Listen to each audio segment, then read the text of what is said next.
Hi all. ഇന്നലത്തെ വീഡിയോയിൽ ഞാൻ നിങ്ങൾക്ക് മാനിഫെസ്റ്റേഷൻസ് സാധിച്ചെടുക്കാൻ സാധിക്കും, അതിനുള്ള ആക്ഷൻസ് എടുക്കുക എന്ന് സൂചിപ്പിച്ച് വീഡിയോ ചെയ്തിരുന്നു.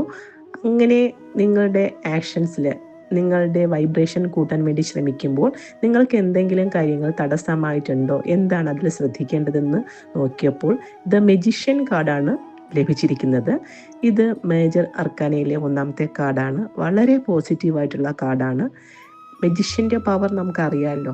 മറ്റുള്ളവരെ കൊണ്ട് അതിശയിപ്പിക്കുന്ന രീതിയിൽ എല്ലാ കാര്യങ്ങളും തനിക്ക് സാധിക്കും. അത്ഭുതകരമായിട്ട് മാന്ത്രികതയിലൂടെ നമ്മളെ അത്ഭുത ലോകത്തേക്ക് എത്തിക്കുന്ന കഴിവാണ് മെജിഷ്യനുള്ളത്. അതുപോലെ തന്നെ ഒരു മെജിഷ്യനെ പോലെ പവറുള്ള വ്യക്തിയാണ് നിങ്ങളെന്ന് തന്നെയാണ് ഈ കാർഡ് സൂചിപ്പിക്കുന്നത്. നിങ്ങളുടെ ലക്ഷ്യങ്ങളിലേക്ക് നിങ്ങൾ ഫോക്കസ് ചെയ്യണം. മെജിഷ്യന് ഏറ്റവും അധികം വേണ്ടത് ഫോക്കസാണ്.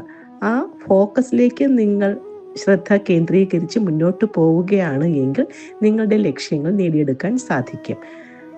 ഈ കാർഡിൽ തന്നെ കപ്പ്, പെൻറ്റക്കിൾ, സോർഡ്സ്, വാൻസ് ഇവയൊക്കെ കാണുന്നുണ്ട്. ഇതെല്ലാം ഈ ഭൗതിക ലോകത്തെ സൂചിപ്പിക്കുന്നതാണ്. അതുകൂടാതെ ഇൻഫിനിറ്റായിട്ടുള്ള പവർ നിങ്ങളിലുണ്ട്. ആ പവർ നിങ്ങൾ യൂസ് ചെയ്യണം. ഒരു അധികാരത്തിൻ്റെ ഭാവത്തിലേക്ക്, ഉയർന്ന തലത്തിലേക്ക് എത്തുവാനുള്ള കഴിവുള്ള വ്യക്തികളാണ് നിങ്ങൾ. പക്ഷേ അവയിൽ നിങ്ങൾക്ക് തടസ്സമായി നിൽക്കുന്നത് നിങ്ങളുടേതായ തോട്ട് പാറ്റേൺസ് ആണ്.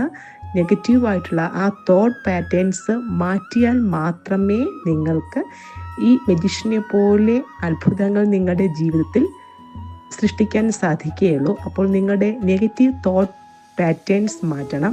പിന്നെ കാര്യങ്ങൾ മാറ്റിവെക്കുന്ന ശീലമുണ്ട് എങ്കിൽ അതിനെയും നിങ്ങൾ ഒഴിവാക്കണമെന്ന് ഈ മെജിഷ്യൻ കാർഡിലൂടെ സൂചന ലഭിക്കുന്നുണ്ട്. നിങ്ങൾക്ക് വളരെയധികം കഴിവുണ്ട്, നിങ്ങളുടെ ലക്ഷ്യങ്ങളിലേക്ക് എത്തുവാനും സാധിക്കും. പക്ഷേ നിങ്ങൾ ആദ്യം നിങ്ങളുടെ ഉള്ളിൽ വർക്ക് ചെയ്യുക. നിങ്ങളുടേതായ നെഗറ്റീവ്നെസ് കണ്ടെത്തി അവയെ മാറ്റി, അതാണ് നിങ്ങൾ ഒഴിവാക്കാനുള്ളത് എന്നാണ് ഈ കാർഡ് കൊണ്ട് സൂചിപ്പിക്കുന്നത്.